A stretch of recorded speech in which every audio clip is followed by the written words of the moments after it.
Hello fellow space engineers, this is Marcelo from ACFM Gaming, and today I want to tackle one of the hot topics in the comment section of my videos, and that is which one is better as a flagship, a cruiser or a carrier.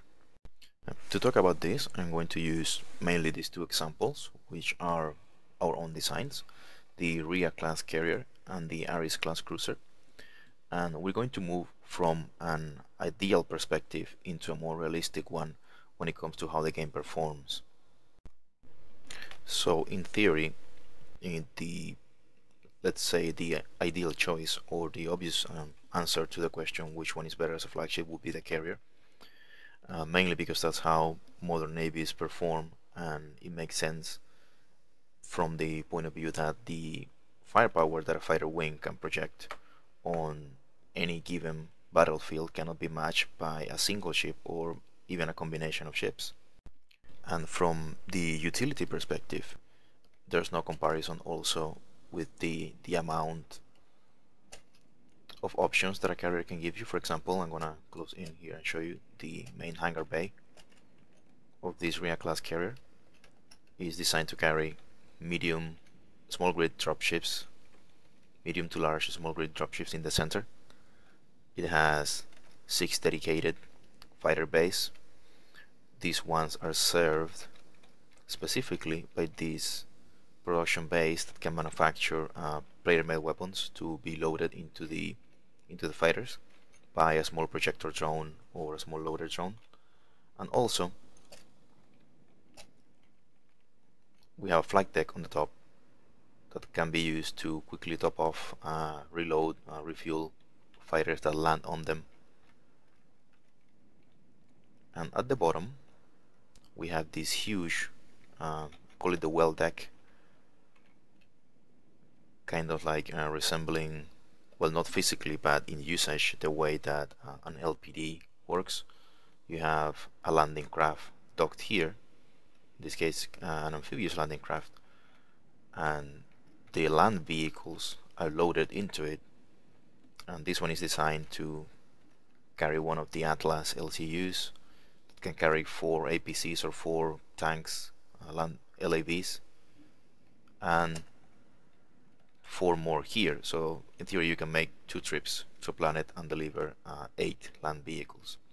Now, like I said before, this is all in an ideal scenario, and to actually manage, crew this ship and perform the way you want, you are going to need an extremely large faction of dedicated players that are constantly in the server manning all those small grid ships, and in conjunction, and it's going to require also some kind of hierarchy structure within the faction.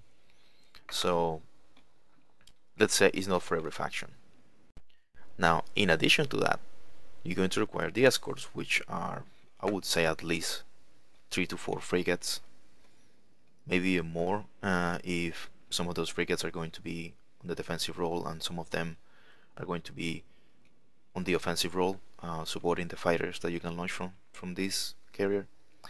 So that, as you can see, is increasing the number of players that you're going to require, because you have at least 6 fighters, 2 dropships, then all of the land vehicles plus the frigates.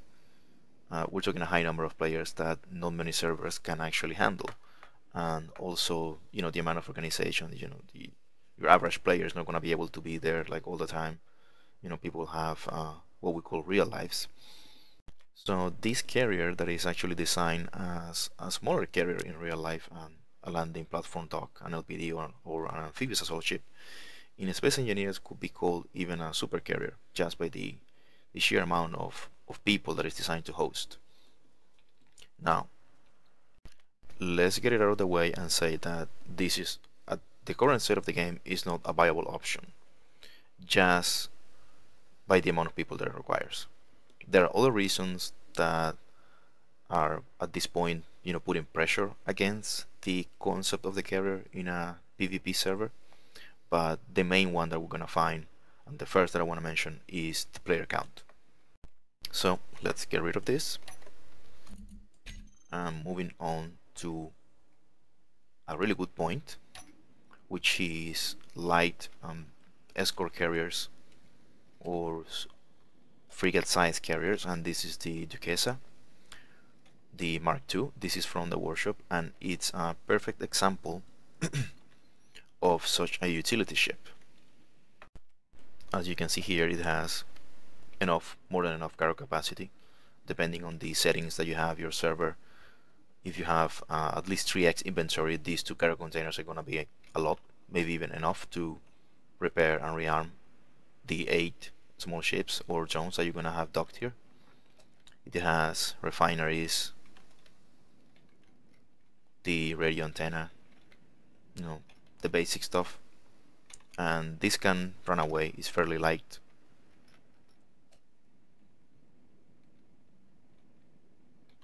More refineries, a sizable engine plant.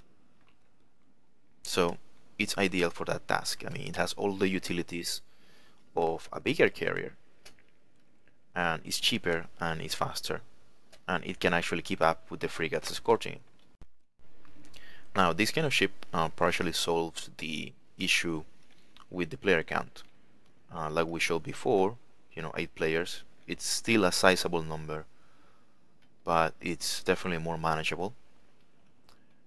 Now, let's say the only weak spot that this design has, and it's not a characteristic of the design itself, it's how the game performs. And this is like I said, the next argument against carriers, and is that small grid ships are at this point, and I'm trying to find a better word for it, but they are really useless when it comes to combat, when they try to combat a larger grid especially. I mean, you can use basically any small fighter to combat any other fighter, and you can have like amazing duels between fighters and dogfights, and that is fine. But that is assuming that the main attacking force of the enemy faction is going to be also, made out of fighters. But if this other enemy faction brings in at least just 1 corvette, and we have proved that time and time again, a single corvette can easily destroy all of the fighters that this escort carrier can carry, and even like if it catches up with this, also damage or destroy the escort carrier.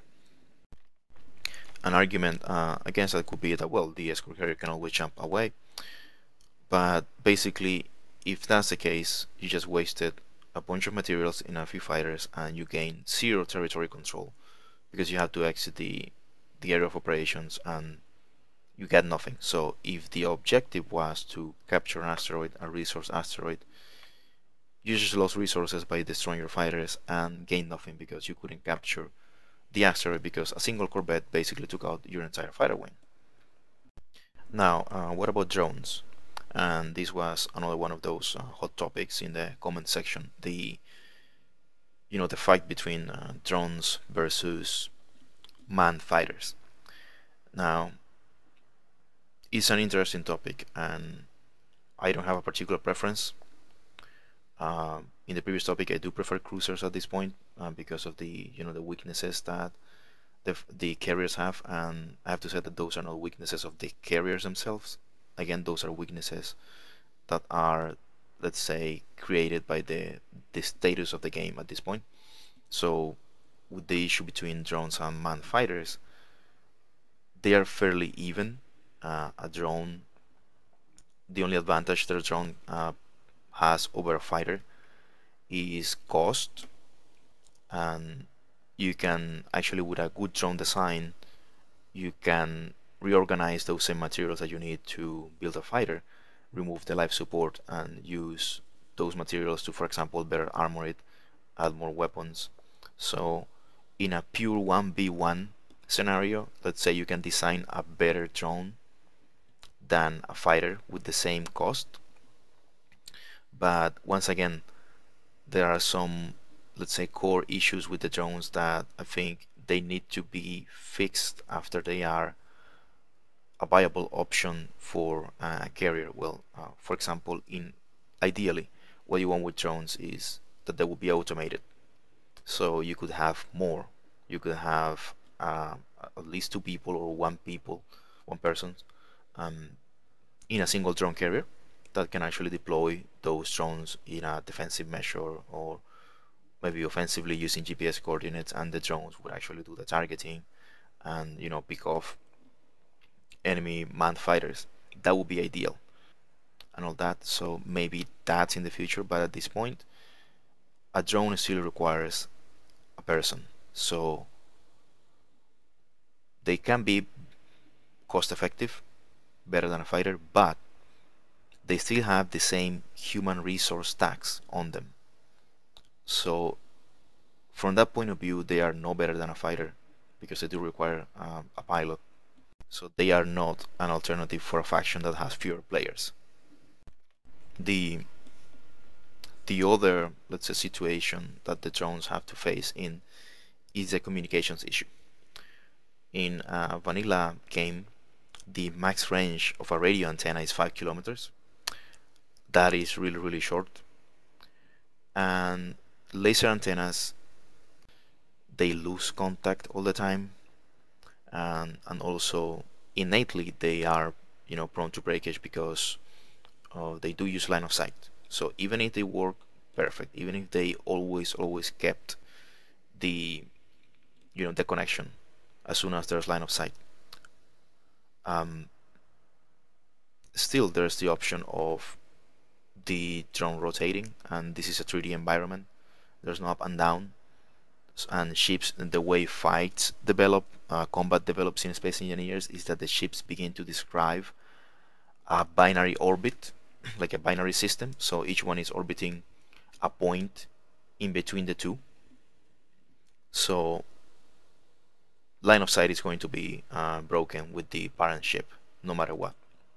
Now, you can have a heavily armed drone relay frigate, which I would say is a really good tactic, and that's actually like the only advantage that I can find at this point of the drones versus fighter.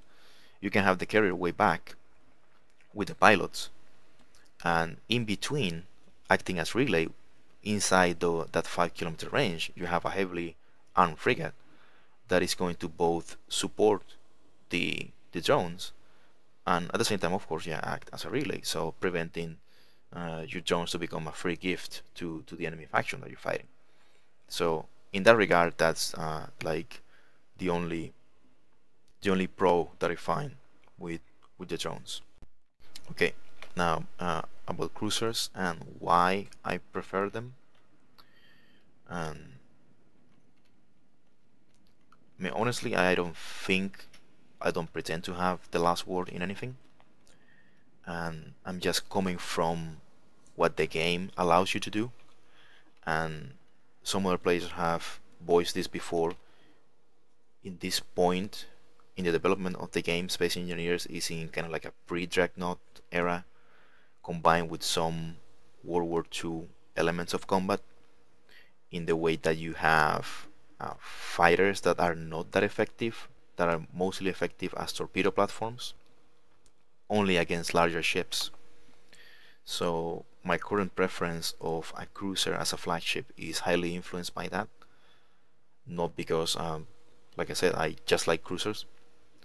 And basically, what the cost-effective way of building a navy or a squadron in Space Engineers at this point is having a frigate navy. And like I mentioned before in other videos, like the biggest frigate that you're gonna get is a cruiser-sized ship.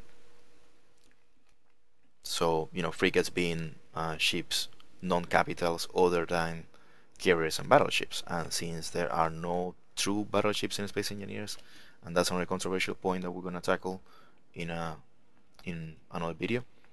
Okay, since there are no real true battleships, what you get, like the biggest fighting unit that you're gonna get, is a battle cruiser. So you have a lot of firepower. You also have some carrier capacity. Like I said before, small grid ships are kind of neutered at this point when it comes to their offensive capabilities against agile larger grid ships. So you want to still have some small ships or drones for utility purposes, repairing, scouting, some light combat or torpedo platforms, and you can launch those from here. There's plenty of space in any respectable cruiser that has a hangar bay. You can actually do that. You can launch a few small ships. But the heavy lifting when it comes to offensive firepower is going to be handled by your frigates or destroyers or the cruiser itself. Now, you can easily replace this cruiser by, several of those or just one of those smaller carriers and have like all of the manufacturing capabilities in one or two of those light carriers. You can have, for example, an industrial ship and a utility drone carrier that carries, those mining drones and the repair drones, and then dedicate all of this mass, all of this firepower, divide it up into four and have a higher, count of frigates. That's perfectly fine. I would actually prefer that. But once again, then you're hitting that point in which, oh, my faction is not big enough. So if you want to have like an end game ship or a ship that you definitely move from asteroid to asteroid, completely assuring or like being able to secure an asteroid through sheer firepower, and you don't have a high number of players, you may want to dedicate some of those materials to build a larger class of ship that is going to enable you to do that when maybe a fighter wing might get destroyed and you have to return back to a rally point and you lose the asteroid. With a cruiser you're going to be able to stay there. You most importantly, you are actually going to be able to face another cruiser sized ship, because while you can destroy a single one of these using a fighter wing that launches torpedoes, if the enemy has corvettes, like I mentioned before, forget it. That cannot be done. And like I said, I'm not just saying this off the top of my head. We have a bunch of test runs, with those scenarios, and that's basically what we found out. Cruisers are really weak versus torpedoes, but just add two corvettes escorting it, and it's a really well-rounded force, a really well-rounded flotilla. So in conclusion, that's what I think. You can selectively use drones depending on the most important resource that you're going to have, which are the players. But you can also choose to just have fighters, because in the end, at this point in the game, there's zero penalty for respawning, unless it has a higher, wait time set by the server. But if that's not the case and you have zero penalty for respawning, you might as well use fighters, and cheaper fighters. And also, there's no no real pro or con when it comes to having a single cruiser or a group of two smaller carriers, as long as you have the manpower to do so, as long as you can divide your faction well enough in which you can have a higher count of frigates and a higher count of small carriers. But if that's not the case, I say a single large cruiser is going to be better at this point in the game, better than a single large carrier. So a bunch of small carriers with frigates is more practical than a single large cruiser, but when comparing a single carrier with a single cruiser, the cruiser is going to have the upper hand in the way the game behaves at this point. So maybe in the future we can actually have super carriers.